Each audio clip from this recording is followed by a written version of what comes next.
is.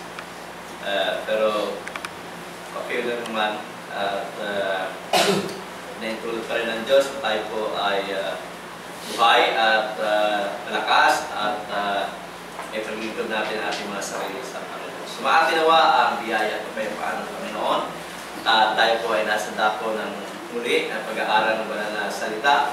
Natapos po natin ang aklat ng Kolosas at ngayon po ay hindi po muna tayo pupunta doon sa pag-aaral muli ng panibagong aklat.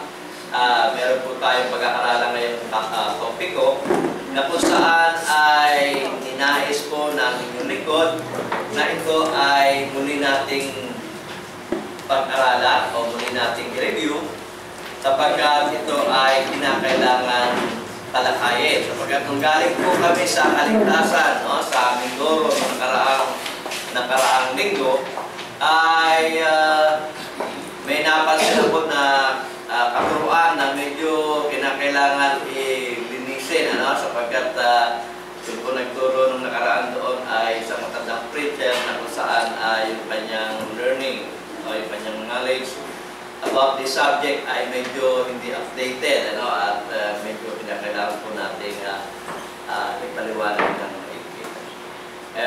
Ang purpose po ng ating Panginoon pagdating sa lupa ay yun rin po i-correct yung mga maling naging aralin tungkol sa mga certain na mga aral at mga practices ng mga Hudyo. Okay, so ang tinutukoy ko po ay may kinalaman sa araw ng Sabat.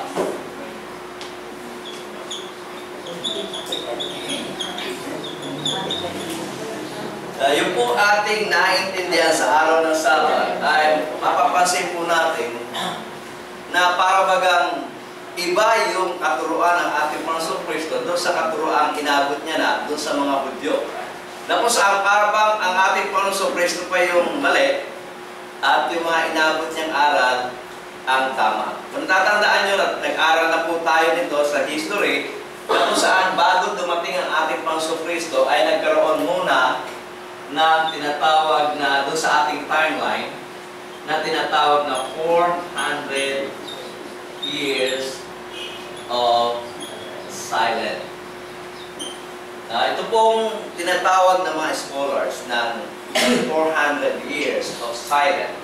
Ito po yung panahon na kung saan ay samantalang tumigil ang ating Panginoong Diyos sa pagsusugo ng mga propeta. So sa panahon ito, wala pong propeta.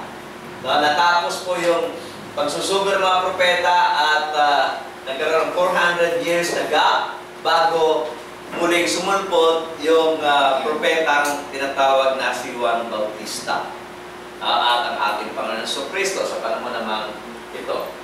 Dito sa 400 years of silence, nagkaroon po dito ng mga iba't ibang mga interpretasyon sa Biblia.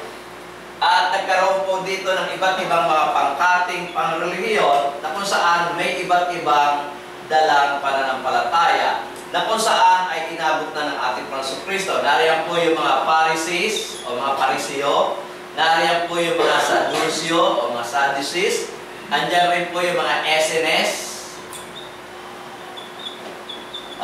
kung mga Essens, at yung mga Herodians. At iba pang mga pangkating pangreliyon na kung saan inabot na po ito ng ating Panginoong Jesucristo. So bago po ipinanganak ang ating Panginoong Jesucristo, ang mga taong ito ay existed na. No? Ang mga aralin nila ay dala-dala na ng mga Hudyo 400 years bago dumating ang ating Panginoong Jesucristo. Sa pagkawid, ang dinatnan ng ating Panginoong Kristo mga Hudyo, Jews, ay nagsasapraktika na ng mga pananampalataya hindi galing sa Old Testament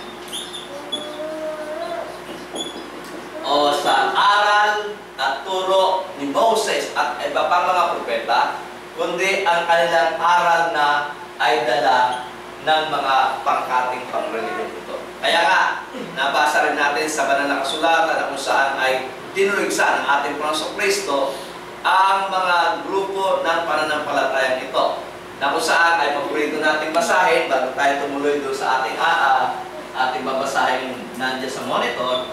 Nakikita natin doon sa Mark chapter 7 verse 6 to 9 ay nagkaroon ng konfrontasyon ng ating Panginoong Kristo at ito nga po ang kanyang sinabi sa mga nadatnan niya ng mga kababayang Hudyo. Ang sabi po ng banal na kasulatan ayon po sa pagsasalaysay ni Marcos, ganito po ang ating mababasa.